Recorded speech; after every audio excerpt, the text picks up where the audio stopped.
ವೀಕ್ಷಕರೆಲ್ಲರಿಗೂ ನಮ್ಮ ವಾಹಿನಿಯ ವಿಶೇಷ ಕಾರ್ಯಕ್ರಮಕ್ಕೆ ಸ್ವಾಗತ. ಇವತ್ತಿನ ಈ ವಿಡಿಯೋದಲ್ಲಿ ನಾವು ವರ್ಷ 2024ರ ಮೇ ತಿಂಗಳಿನ ರಾಹು ಮತ್ತು ಕೇತು ಗ್ರಹಗಳ ವಿಶೇಷ ಗೋಚಾರ ಫಲಗಳ ಕುರಿತಾಗಿ ಮಾಹಿತಿಯನ್ನು ತಿಳಿದುಕೊಳ್ಳಲಿದ್ದು, ಇಲ್ಲಿ ಮೇ ತಿಂಗಳಿನಾದ್ಯಂತ ರಾಹು ಕೇತುವಿನ ಗೋಚರದ ಪ್ರಭಾವಗಳು ವಿಶೇಷ ರೂಪದಲ್ಲಿ ಧನುರಾಶಿಯ ಜಾತಕದವರ ಪಾಲಿಗೆ ಹೇಗೆ ಸಾಬೀತಾಗಲಿವೆ, ಇಲ್ಲಿ ಧನುರಾಶಿಯ ಜಾತಕದವರಿಗೆ ಲಭಿಸಲಿರುವ ಫಲಗಳ್ಯಾವುವು, ಹಾಗೆ ಇಲ್ಲಿ ಧನುರಾಶಿಯ ಜಾತಕದವರು ಹೊಂದಿರಬೇಕಾದ ವಿಶೇಷ ಎಚ್ಚರಿಕೆಗಳೇನು ಅನ್ನೋದೆಲ್ಲವನ್ನ ಇಲ್ಲಿ ವಿಸ್ತಾರ ರೂಪದಲ್ಲಿ ಅರಿತುಕೊಳ್ಳೋಣ. ಆದರೆ ಅದಕ್ಕೂ ಮುನ್ನ ಎಂದಿನಂತೆ ನಮ್ಮ ವಿನಂತಿ ಎಂದರೆ, ನೀವಿನ್ನೂ ನಮ್ಮ ಚಾನಲ್ ಅನ್ನು ಸಬ್ಸ್ಕ್ರೈಬ್ ಮಾಡಿಲ್ಲವೆಂದರೆ ದಯವಿಟ್ಟು ಈಗಲೇ ನಮ್ಮ ಚಾನಲ್ ಅನ್ನು ಸಬ್ಸ್ಕ್ರೈಬ್ ಮಾಡಿ.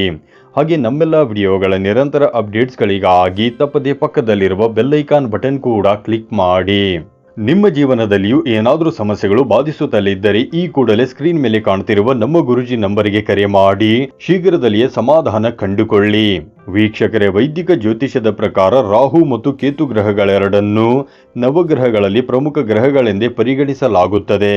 ಆದರೆ ಉಳಿದ 7 ಗ್ರಹಗಳಂತೆ ರಾಹು ಮತ್ತು ಕೇತು ಗ್ರಹಕ್ಕೆ ಯಾವುದೇ ರೀತಿಯ ಭೌತಿಕ ಅಸ್ತಿತ್ವವಿಲ್ಲವೆಂದು ಸಹ ಹೇಳಲಾಗಿದೆ.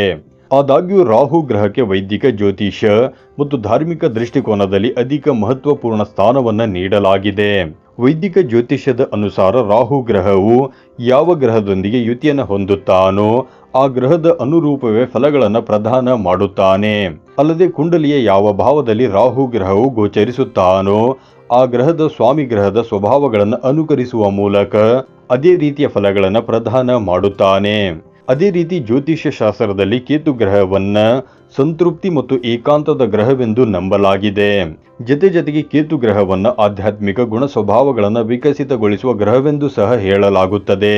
ಇನ್ನು ಕೇತು ಗ್ರಹವು ಒಂದು ನೀಚ ಗ್ರಹವಾಗಿದ್ದಾಗ್ಯೂ ಇದು ಯಾವುದೇ ವ್ಯಕ್ತಿಯ ಜೀವನದಲ್ಲಿ ಮೋಕ್ಷ ಪ್ರದಾನ ಮಾಡುವ ಗ್ರಹವೆಂದು ಸಹ ನಂಬಲಾಗಿದೆ. ಕೇತು ಗ್ರಹವು ಕೂಡ ಯಾವ ವ್ಯಕ್ತಿಯ ಜನ್ಮ ಕುಂಡಲಿಯಲ್ಲಿ ಯಾವ ಭಾವದಲ್ಲಿ ವಿರಾಜಮಾನನಾಗಿರುತ್ತಾನೋ ಆ ಭಾವದ ಸ್ವಾಮಿ ಗ್ರಹದ ಅನುರೂಪವೇ ಫಲಗಳನ್ನು ಪ್ರದಾನ ಮಾಡುತ್ತಾನೆ.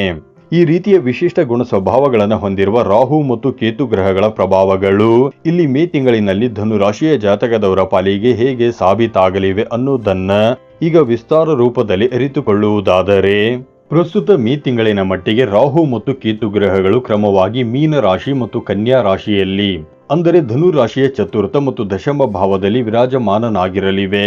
ಇನ್ನು ಇಲ್ಲಿ ಮೊದಲಿಗೆ ಮೇ ತಿಂಗಳಿನಲ್ಲಿ ರಾಹು ಗ್ರಹದ ಪ್ರಭಾವಗಳು ಹೇಗಿರಲಿವೆ ಅನ್ನೋದನ್ನು ತಿಳಿದುಕೊಳ್ಳುವುದಾದರೆ, ರಾಹು ಗ್ರಹವು ಕೂಟನೀತಿ ಮತ್ತು ಚಾಲಾಕಿತನದ ಗ್ರಹವೆಂದು ವೈದಿಕ ಜ್ಯೋತಿಷ್ಯದಲ್ಲಿ ಉಲ್ಲೇಖಿಸಲಾಗಿದೆ. ಅದರಂತೆ ಇಲ್ಲಿ ಮೇ ತಿಂಗಳಿನಲ್ಲಿ ರಾಹು ಗ್ರಹವು ನಿಮಗೆ ಕೂಟನೀತಿ ಮತ್ತು ಚಾಲಾಕಿತನದ ಗುಣ ಸ್ವಭಾವಗಳನ್ನು ವಿಕಸಿತಗೊಳಿಸಬಹುದಾಗಿದೆ. ಇನ್ನು ಮೊದಲಿಗೆ ಇಲ್ಲಿ ರಾಹು ಗ್ರಹವು ನಿಮ್ಮ ಸ್ವಭಾವದಲ್ಲಿ ಒಂದು ಪ್ರಖರತೆಯನ್ನು ಸಹ ಉಂಟು ಮಾಡುವಂತೆ ಕಂಡು ಬರಲಿದ್ದಾನೆ. ರಾಹುವಿನ ಕಾರಣದಿಂದಾಗಿ ಇಲ್ಲಿ ನಿಮ್ಮಲ್ಲಿ ಕೂಟನೀತಿ ಚಾಲಾಕಿತನದ ಸ್ವಭಾವ ವಿಕಸಿತಗೊಳ್ಳಬಹುದಾಗಿದೆ. ಜೊತೆಗೆ ಇಲ್ಲಿ ನೀವು ಪರಿಣಾಮಕಾರಿಯಾಗಿರುವ ರಣನೀತಿ ಹೊಂದುವ ಕ್ಷಮತೆಯೂ ಕೂಡ ವಿಕಸಿತಗೊಳ್ಳಲಿದೆ. ಒಂದೊಮ್ಮೆ ಇಲ್ಲಿ ನೀವು ಈ ವಿಶೇಷ ಸ್ವಭಾವಗಳನ್ನು ನಿಮ್ಮ ವೃತ್ತಿ ಜೀವನದ ಉನ್ನತಿಗಾಗಿ ಉತ್ತಮ ರೀತಿಯಲ್ಲಿ ಬಳಸಿಕೊಳ್ಳುವಿರಾದರೆ ಖಂಡಿತ ವಿಶೇಷ ಸಫಲತೆಯನ್ನು ಸಹ ಹೊಂದಲು ಸಾಧ್ಯವಾಗಲಿದೆ. ಇಲ್ಲಿ ರಾಹು ಗ್ರಹವು ನಿಮ್ಮ ಚತುರ್ಥ ಭಾವದಲ್ಲಿ ವಿರಾಜಮಾನನಾಗಿರುವ ಮೂಲಕ ಚತುರ್ಥ ಭಾವದ ಅನುರೂಪವೇ ಫಲಗಳನ್ನು ಪ್ರದಾನ ಮಾಡಲಿದ್ದಾನೆ. ಹೀಗಾಗಿ ಇಲ್ಲಿ ನೀವು ನಕಾರಾತ್ಮಕತೆಯನ್ನು ಹೊರತುಪಡಿಸಿ ಸಕಾರಾತ್ಮಕತೆಯನ್ನು ಸದ್ಬಳಕೆ ಮಾಡಿಕೊಳ್ಳಲು ಹೊರಟರೆ ಖಂಡಿತ ಈ ವಿಶೇಷ ಸಮಯದ ಪ್ರಯೋಜನವನ್ನ ಹೊಂದಬಹುದಾಗಿದೆ. ಈ ವಿಶೇಷ ಅವಧಿಯಲ್ಲಿ ನಿಮ್ಮಲ್ಲಿ ಒಂದು ಪ್ರಖರತೆ ಖಂಡಿತ ಪ್ರಜ್ವಲಿಸಲಿದೆ. ಈ ಪ್ರಖರತೆಯನ್ನು ನೀವು ಬಳಸಿಕೊಳ್ಳುವ ಮೂಲಕ ವಿಶೇಷ ಪ್ರಗತಿ ಸಾಧಿಸಬಹುದಾಗಿದೆ. ವಿಶೇಷವಾಗಿ ಇಲ್ಲಿ ನೀವು ನಿಮ್ಮ ಪರಿಣಾಮಕಾರಿಯಾಗಿರುವ ರಣನೀತಿಗಳಿಂದಾಗಿ ವ್ಯಾಪಾರ ಕ್ಷೇತ್ರದಲ್ಲಿ ವಿಶೇಷ ಲಾಭವನ್ನು ಹೊಂದಬಹುದಾಗಿದೆ. ಜೊತೆಗೆ ಇಲ್ಲಿ ಹೊಸ ಕಾರ್ಯಯೋಜನೆಗಳ ಕುರಿತಾಗಿ ಚಿಂತನ ಮಂಥನ ನಡೆಸುವ ಮೂಲಕ ಅಲ್ಲಿಯೂ ಲಾಭ ಹೊಂದಬಹುದಾಗಿದೆ. ಇಲ್ಲಿ ನೀವು ಕೆಲ ಹೊಸಬರೊಂದಿಗೆ ಸೇರಿಕೊಂಡು ಉನ್ನತವಾದುದನ್ನೇನಾದರೂ ಸಾಧಿಸುವ ಛಲ ಹೊಂದಿರಲಿದ್ದೀರಿ. ಇಲ್ಲಿ ಬಹುತೇಕ ಪರಿಸ್ಥಿತಿಯನ್ನು ಹತೋಟಿಗೆ ತೆಗೆದುಕೊಳ್ಳುವಲ್ಲಿ ನೀವು ಸಫಲರಾಗಲಿದ್ದು, ಎಲ್ಲಿ ಹೇಗೆ ನಡೆದುಕೊಳ್ಳಬೇಕು, ಎಲ್ಲಿ ಹೇಗೆ ಸಮಯದ ಸದ್ಬಳಕೆ ಮಾಡಿಕೊಳ್ಳಬೇಕು ಅನ್ನೋದನ್ನು ಅರಿತುಕೊಳ್ಳಲಿದ್ದೀರಿ. ಹೀಗಾಗಿ ಇಲ್ಲಿ ವ್ಯಾಪಾರದ ಒಳ ಹೊರ ಗುಟ್ಟುಗಳನ್ನು ಅರಿತುಕೊಂಡು ವ್ಯಾಪಾರದಲ್ಲಿ ಹೆಚ್ಚು ಲಾಭ ಹೊಂದುವಲ್ಲಿಯೂ ನೀವು ಸಫಲರಾಗಲಿದ್ದೀರಿ. ಇಲ್ಲಿ ನೌಕರಸ್ಥ ಜಾತಕದವರ ಪಾಲಿಗೂ ರಾಹುವಿನ ವಿಶೇಷ ಗುಣ ಸ್ವಭಾವಗಳು ಪರಿಣಾಮಕಾರಿಯಾಗಿ ಸಿದ್ಧಗೊಳ್ಳಬಹುದಾಗಿದ್ದು, ಇಲ್ಲಿ ನೌಕರಸ್ಥ ಜಾತಕದವರು ಕಾರ್ಯಸ್ಥಳದಲ್ಲಿ ಹೆಚ್ಚು ಪರಿಶ್ರಮದಿಂದ ತೊಡಗಿಕೊಳ್ಳಬೇಕಾಗುವುದು. ಒಂದೊಮ್ಮೆ ಈ ಸಮಯದ ಸದುಪಯೋಗ ಪಡೆದುಕೊಳ್ಳಲು ನೀವು ಮುಂದಾಗಿದ್ದೇ ಆದರೆ ಖಂಡಿತ ಇಲ್ಲಿ ನಿಮಗೆ ಸಫಲತೆಯ ಪ್ರಾಪ್ತಿ ಉಂಟಾಗಲಿದೆ. ಇಲ್ಲಿ ನಿಮ್ಮ ಕಾರ್ಯಸ್ಥಳದಲ್ಲಿ ನೀವು ಉತ್ತಮ ರಣನೀತಿಯಿಂದ ಮುಂದುವರಿಯಬೇಕಿದ್ದು ನಿಮ್ಮ ಅಧೀನ ಕರ್ಮಚಾರಿಗಳು ಸೇರಿದಂತೆ ನಿಮ್ಮ ಸಹಕರ್ಮಿಗಳ ಜೊತೆಗೆ ಉತ್ತಮ ಸಂಬಂಧವನ್ನು ನೀವು ಹೊಂದಿರಬೇಕು. ಇಲ್ಲಿ ಪರಿಸ್ಥಿತಿಯನ್ನು ನೀವು ಅರಿತುಕೊಳ್ಳುವುದರ ಮೂಲಕ ನಿಮ್ಮ ಅನುಕೂಲಕ್ಕೆ ಸರಿಹೊಂದುವ ರೀತಿಯಲ್ಲಿ ಎದುರಿನವರನ್ನ ಪಳಗಿಸುವ ಕ್ಷಮತೆಯನ್ನು ಹೊಂದಿರಬೇಕು. ಆದಾಗ್ಯೂ ಇಲ್ಲಿ ಸಂಬಂಧಗಳ ದೃಷ್ಟಿಯಿಂದ ನೀವು ಕೊಂಚ ಜಾಗ್ರತೆ ಹೊಂದಿರಬೇಕಿದ್ದು ಇಲ್ಲಿ ನಿಮ್ಮ ಸ್ವಭಾವದಲ್ಲಿರುವ ಉಗ್ರತೆ ಅಥವಾ ಲಾಲಸೆಯ ಗುಣವು ನಿಮ್ಮವರ ಮನಸ್ಸಿಗೆ ಬೇಸರವನ್ನುಂಟು ಮಾಡಬಹುದಾಗಿದೆ.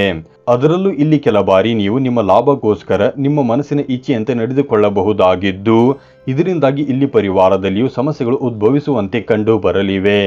ಜೊತೆಗೆ ಇಲ್ಲಿ ನೀವು ನಿಮ್ಮ ಸಂತಾನದೊಂದಿಗೂ ಹೆಚ್ಚು ಜಾಗ್ರತೆ ಪೂರ್ವಕ ನಡೆದುಕೊಳ್ಳಬೇಕಿದ್ದು ಇಲ್ಲಿ ನಿಮ್ಮ ಸಂತಾನ ನಿಮ್ಮಿಂದ ದೂರಗೊಳ್ಳುವ ಸಾಧ್ಯತೆಯೂ ಕೂಡ ಇರಲಿದೆ. ಇಲ್ಲಿ ಅತೀವ ಹೊಂದುವ ಲಾಲಸೆ ನಿಮ್ಮನ್ನು ವಿಶ್ರಮಿಸಲು ಬಿಡುವುದಿಲ್ಲ. ಇಲ್ಲಿ ನಿಮಗೆ ಇನ್ನೂ ಹೆಚ್ಚಿನದೇನನ್ನಾದರೂ ಪಡೆದುಕೊಳ್ಳಬೇಕು ಅನ್ನೋ ಆಶೆ ಇರಲಿದ್ದು ಈ ಸ್ವಭಾವದಲ್ಲಿಯೂ ನೀವು ನಿಯಂತ್ರಣ ಹೊಂದಿರಬೇಕು. ಅದೇ ರೀತಿ ಇಲ್ಲಿ ನಿಮ್ಮ ಬೇಜವಾಬ್ದಾರಿತನದ ವರ್ತನೆ ನಿಮ್ಮ ಮನೆ ಪರಿವಾರದಲ್ಲಿ ಅಶಾಂತಿಯನ್ನು ಸಹ ಹುಟ್ಟು ಹಾಕಬಹುದಾಗಿದ್ದು ಈ ಸಂಬಂಧವು ಖಂಡಿತ ಜಾಗ್ರತೆಯನ್ನು ನೀವು ಹೊಂದಿರಬೇಕು. ಇನ್ನು ಮೇ ತಿಂಗಳು ಇಲ್ಲಿ ಕೇತುವಿನ ಪ್ರಖರತೆಯಿಂದ ಹೇಗೆ ಪ್ರಭಾವಿತಗೊಳ್ಳಲಿದೆ ಅನ್ನೋದನ್ನು ತಿಳಿದುಕೊಳ್ಳುವುದಾದರೆ ಪ್ರಸ್ತುತ ಕೇತು ಗ್ರಹವು ಕನ್ಯಾ ರಾಶಿಯಿಂದ ನಿಮ್ಮ ದಶಮ ಭಾವದಲ್ಲಿ ವಿರಾಜಮಾನನಾಗಿರಲಿದೆ. ಇಲ್ಲಿ ಕೇತುವಿನ ಪ್ರಭಾವಗಳು ಕೂಡ ನಿಮ್ಮ ಪಾಲಿಗೆ ಹೆಚ್ಚು ಕಡಿಮೆ ಉತ್ತಮವಾಗಿರಲಿವೆ. ಆದರೂ ಅಲ್ಲಲ್ಲಿ ಕೊಂಚ ಸಮಸ್ಯೆಗಳಿಗೂ ಕಾರಣವಾಗಬಹುದಾಗಿವೆ. ಆದಾಗ್ಯೂ ಇಲ್ಲಿ ಈ ಅವಧಿಯಲ್ಲಿ ನೀವು ಕೇತುವಿನ ವಿಶೇಷ ಪ್ರಭಾವಗಳಿಂದಾಗಿ ಆಧ್ಯಾತ್ಮಿಕತೆಯ ಕಡೆಗೆ ಹೆಚ್ಚು ಒಲವು ಹೊಂದುವಂತೆ ಕಂಡು ಬರಲಿದ್ದೀರಿ. ಅದರಲ್ಲೂ ಇಲ್ಲಿ ಕೆಲ ಜಾತಕದವರು ಆಧ್ಯಾತ್ಮಿಕ ಸಾಧನೆಯ ಕಡೆಗೆ ನಡೆಯಬಹುದಾಗಿದೆ. ಇಲ್ಲಿ ಮಾನಸಿಕ ರೂಪದಲ್ಲಿ ಶಾಂತಿ ಮತ್ತು ಸದೃಢತೆ ಹೊಂದುವುದಕ್ಕಾಗಿ ಆಧ್ಯಾತ್ಮಿಕ ಸಾಧನೆಯಲ್ಲಿ ಹೆಚ್ಚು ತೊಡಗಿಸಿಕೊಳ್ಳುವಂತೆ ಕಂಡು ಬರಲಿದ್ದೀರಿ. ಉಳಿದಂತೆ ಇಲ್ಲಿ ನಿಮ್ಮಲ್ಲಿರುವ ಹಠಮಾರಿ ಧೋರಣೆ ನಿಮ್ಮ ವ್ಯಾಪಾರ ಕ್ಷೇತ್ರ ಮತ್ತು ನೌಕರಿಯಲ್ಲಿ ಪರಿಣಾಮಕಾರಿಯಾಗಿಯೂ ಸಾಬೀತಾಗಬಹುದಾಗಿದೆ. ಇಲ್ಲಿ ನೀವು ಗುರಿ ಸಾಧನೆಗಾಗಿ ಹೆಚ್ಚು ಕಠಿಣತೆಯಿಂದ ತೊಡಗಿಕೊಂಡರೆ ಖಂಡಿತ ಇಚ್ಛಿತ ಫಲಗಳು ಲಭಿಸಲಿವೆ. ವ್ಯಾಪಾರದಲ್ಲಿ ನಿಮ್ಮ ಕೂಟನೀತಿ ಕೆಲಸ ಮಾಡಬಹುದಾಗಿದ್ದು ಇದರಿಂದಾಗಿ ಕೆಲ ಕಡೆಗಳಲ್ಲಿ ಹೆಚ್ಚು ಲಾಭವಾಗಬಹುದಾಗಿದೆ. ಅಲ್ಲದೆ ಇಲ್ಲಿ ನಿಮಗೆ ಹೊಸ ಯೋಜನೆಗಳಲ್ಲಿ ತೊಡಗಿಕೊಳ್ಳುವ ಅವಕಾಶಗಳು ಕೂಡ ಲಭಿಸಲಿವೆ.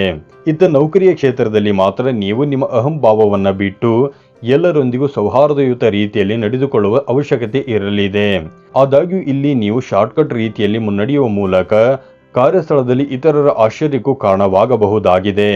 ಆದಾಗ್ಯೂ ಇಲ್ಲಿ ನೀವು ಅವೈದ್ಯ ಕಾರ್ಯಗಳಿಂದ ಕೊಂಚ ದೂರವನ್ನು ಕಾಯ್ದುಕೊಳ್ಳಬೇಕು. ಇಲ್ಲಿ ನಿಮ್ಮ ವಿಪರೀತ ಗುಣ ಸ್ವಭಾವಗಳು ಮನೆ ಪರಿವಾರದಲ್ಲಿ ನಕಾರಾತ್ಮಕತೆಯನ್ನು ಹುಟ್ಟು ಹಾಕುವುದರ ಜೊತೆಗೆ ಸಂಬಂಧಗಳಲ್ಲಿ ವಿಷಮತೆಯುಂಟು ಮಾಡಲಿದ್ದು ಹೀಗಾಗಿ ಇಲ್ಲಿ ಕೊಂಚ ಜಾಗ್ರತೆ ಹೊಂದಿರಬೇಕು. ಒಟ್ಟಾರೆಯಾಗಿ ಮೇ ತಿಂಗಳಿನಾದ್ಯಂತ ರಾಹು ಮತ್ತು ಕೇತು ಗ್ರಹಗಳ ಗೋಚರ ನಿಮ್ಮ ಪಾಲಿಗೆ ಬಹುತೇಕ ಉತ್ತಮವಾಗಿರಲಿವೆಯಾದರೂ ಇವುಗಳನ್ನು ನೀವು ಹೇಗೆ ಬಳಸಿಕೊಳ್ಳಲಿದ್ದೀರಿ ಅನ್ನೋದು ಕೂಡ ಮುಖ್ಯವಾಗಿರಲಿದೆ. ಇನ್ನು ಕೊನೆಯದಾಗಿ ಇಲ್ಲಿ ನೀವು ಮಾಡಿಕೊಳ್ಳಬೇಕಾದ ವಿಶೇಷ ಪರಿಹಾರೋಪಾಯಗಳ ಕುರಿತಾಗಿ ತಿಳಿದುಕೊಳ್ಳುವುದಾದರೆ ಈ ವಿಶೇಷ ಅವಧಿಯಲ್ಲಿ ನೀವು ಕಪ್ಪು ಶ್ವಾನಕ್ಕೆ ರೊಟ್ಟಿ ತಿನ್ನಿಸುವುದು ಹಾಗೆ ಪಕ್ಷಿಗಳಿಗೆ ಆಹಾರ ಧಾನ್ಯಗಳನ್ನು ಹಾಕುವುದು ಮಾಡಬೇಕು. ಇದರಿಂದಾಗಿ ಈ ಅವಧಿಯಲ್ಲಿ ನಿಮಗೆ ಬಾಧಿಸಬಹುದಾದ ಬಹುತೇಕ ಸಮಸ್ಯೆಗಳು ಖಂಡಿತ ದೂರಗೊಳ್ಳಲಿವೆ.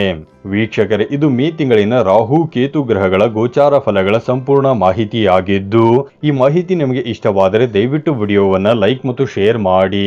ಹಾಗೆ ಚಾನಲ್ ಸಬ್ಸ್ಕ್ರೈಬ್ ಮಾಡುವುದರ ಜೊತೆಗೆ ನಮ್ಮೆಲ್ಲ ವಿಡಿಯೋಗಳ ನಿರಂತರ ಅಪ್ಡೇಟ್ಸ್ಗಳಿಗಾಗಿ ತಪ್ಪದೆ ಪಕ್ಕದಲ್ಲಿರುವ ಬೆಲ್ ಐಕಾನ್ ಬಟನ್ ಕೂಡ ಕ್ಲಿಕ್ ಮಾಡಿ.